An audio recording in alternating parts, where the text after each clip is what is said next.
CBSE 10ാം class പരീക്ഷയിൽ വിജയത്തിളക്കവുമായി Mundakayam Saint Joseph Central School. ഇത്തവണയും 100% വിജയം നിലനിർത്തിക്കൊണ്ടാണ് സ്കൂൾ ഉജ്ജ്വല നേട്ടം കൈവരിച്ചിരിക്കുന്നത്.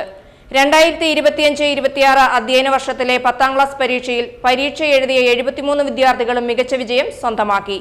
96.7% മാർക്ക് നേടി അലീന സൂസൻ ജേക്കബ് സ്കൂൾ ടോപ്പറായി. വിജയികളിൽ 10 വിദ്യാർത്ഥികൾ എല്ലാ വിഷയങ്ങളിലും A1 ഗ്രേഡ് കരസ്ഥമാക്കി. 36 വിദ്യാർത്ഥികൾ ഡിസ്റ്റിങ്ഷനോടെയും 27 വിദ്യാർത്ഥികൾ ഫസ്റ്റ് ക്ലാസോടെയും വിജയിച്ചു. Amaya Mohanan social science, artificial intelligence എന്നീ വിഷയങ്ങളിൽ 100-ൽ 100 മാർക്കും നേടി. മിലൻ സെബാസ്റ്റ്യൻ ആർട്ടിഫിഷ്യൽ ഇന്റലിജൻസിനും അലീന സൂസൻ ജേക്കബ്, അമീസ് പി അൻസാദ് എന്നിവർ ഹിന്ദി വിഷയത്തിലും 100-ൽ 100 മാർക്ക് കരസ്ഥമാക്കി സ്കൂളിന്റെ അഭിമാനമായി മാറി.